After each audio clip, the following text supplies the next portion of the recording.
So hello friends, सबको नमस्कार। मनीष कुमार का official YouTube channel Manish Kumar digital में स्वागत है। भाई फ्रेंड्स, बिहार के बाद राजस्थान कर्मचारी चयन बोर्ड ने भी एक बहुत बड़ी बम्पर बहाली निकाली है और बहुत बड़े सीट पे निकाली है। देख पा रहे होंगे 52,430 पे जाएंगे, 52,453 सीट्स पे ये बहाली निकली है। और जो निकाला है राजस्थान कर्मचारी चयन बोर्ड जयपुर ने, ये निकली है चतुर्थ श्रेणी कर्मचारी भर्ती 2024। आप देख पा रहे होंगे, ठीक है। टोटल उसके गैर अनुसूचित के लिए 46,931 यानी कि 46,931 सीट्स है, जबकि अनुसूचित क्षेत्र के लिए 5,522 सीट के लिए ये अप्लीकेशंस आया है। तो 50,000 सीटें बहुत होती हैं, है ना। कितनी वैकेंसीज है आप समझ पा रहे होंगे। विभाग का नाम देख पा रहे होंगे, प्रशासनिक सुधार विभाग के माध्यम से राज्य सरकार के विभिन्न विभागों के लिए ये वैकेंसी निकाली, यानी कि राजस्थान को ऑलमोस्ट सारे विभाग इसके अंदर आ जाते हैं। ग्रुप डी की बहाली आई है, चतुर्थ श्रेणी सेवा की है, ठीक है। पद का नाम मैंने ऑलरेडी बताया, चतुर्थ श्रेणी कर्मचारी। और टोटल देखिए 46,931 सीट है और इसके लिए 5,522 यानी कि टोटल मिला के 52,453 सीटों पर यह बहाली निकली है फ्रेंड। तो ऑनलाइन आवेदन की प्रक्रिया जो है वो ऑलरेडी आपको क्या है, ऑनलाइन एप्लीकेशन माध्यम से ही दिए जाएंगे, जिसका विस्तृत विज्ञापन में ऑलरेडी आपको जो दिखा रहा हूँ ये आपका ऑफिशियल एडवर्टाइजमेंट है।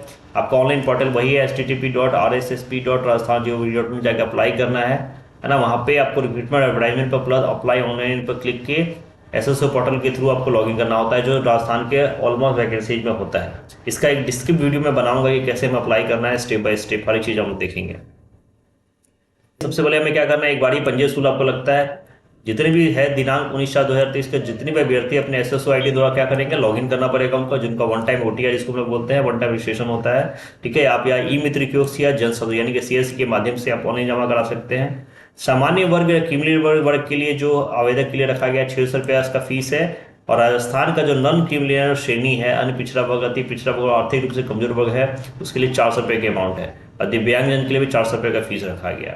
इसके अगर आप इसके वर्ग 12 आरक्षण कोटि देखेंगे तो देखिए, सामान्य के लिए 12,468 सीट है यहाँ पे, सामान्य महिला के लिए 3,752, विधवा के लिए 1,137, प्रतियोगिता के लिए 273, सामान्य के लिए 4,912, सामान्य महिला के लिए 1,522 सॉरी, विधवा के लिए 417, प्रतियोगिता के लिए 90, अनुसूचित जनजाति के अंदर देखिए 3,953 है, सामान्य महिला के लिए 1,209 है, विधवा के लिए 351 और प्रतियोगिता के लिए 69। अन्य पिछड़ा वर्ग के अंदर देखिए, सामान्य के लिए आपको 6,431, सामान्य महिला के लिए 2,038, विधवा के लिए 563 और प्रतियोगिता के लिए 144। इसी तरीके से आप बाकी कैटेगरी के भी देख सकते हैं, जिसमें आते हैं कि किसी लिए कितनी सीटें यहाँ पे, है ना। इसके अलावा हॉरिजॉन्टल एलिवेशन जो मिलता है वो यहाँ भी आपको मिलेगा।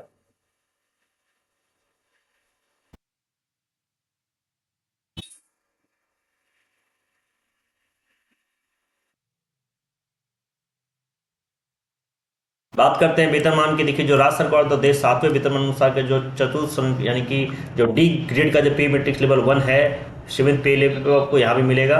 और परीक्षा काल में जो आपको एक नियत पारिश्रमिक मिलती है राज्य सरकार, वो आपको देगी।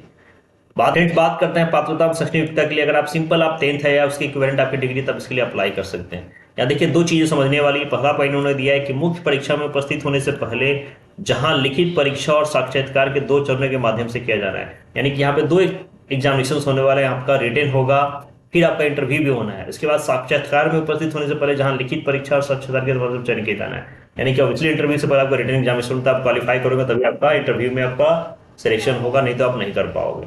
ये चीज़ आपको ध्यान देखनी है। इसके अलावा आपका जो हेल्थ चेकअप होता है, कैरेक्टर सर्टिफिकेट लगती है, वो तो लगेगी ना। नेशनलिटी आपको पता है कि आप भारत के नागरिक हो, नेपाल के हो, भूटान के हो या तिब्बती के शरणार्थी हो, तो आप अप्लाई कर सकते हैं इस पोस्ट के लिए।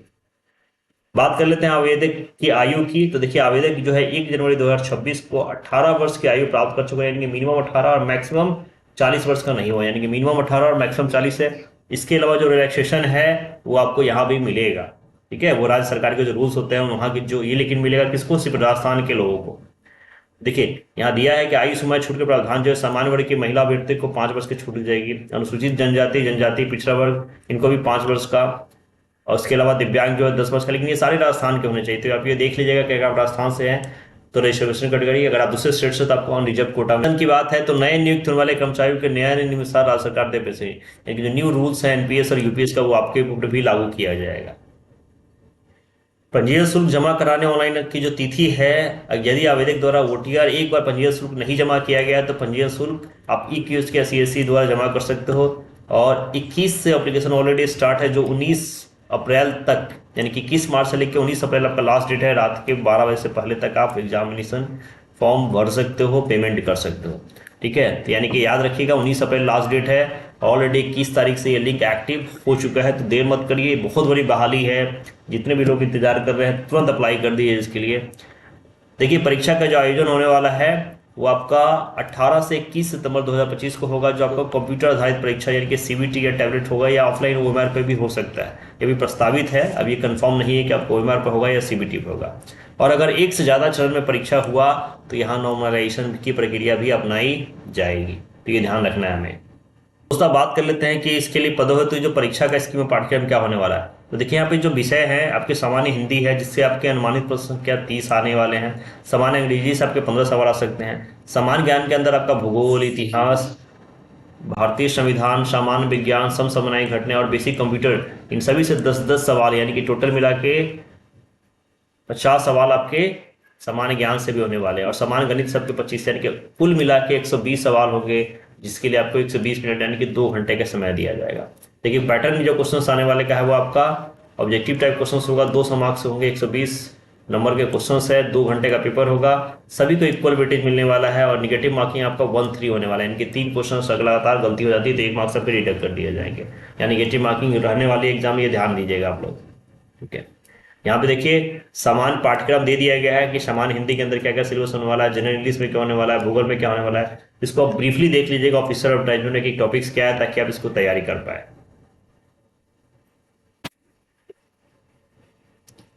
तो फाइनली ये सारी इन्फॉर्मेशन थी, और ये हमारा ऑफिशियल वेबसाइट है, जिसके अंदर मैं आपको स्टेप बाय स्टेप अगली वीडियो में बताऊंगा भी कैसे फॉर्म फिल करना है। इस पर जाकर आप फॉर्म फिल कर सकते हो और तैयारी में जुट जाइए। इतनी बड़ी बहाली दोबारा बहुत सालों बाद आई है, और दोबारा शायद कब आए पता नहीं। इस मौके को चूकना नहीं है फ्रेंड्स। हमें एक सरकारी नौकरी चाहिए और उसको हम लेके रहेंगे इस बार। तो मिलते हैं एक नए अपडेट के साथ, एक नए वैकेंसी के साथ। जय हिंद।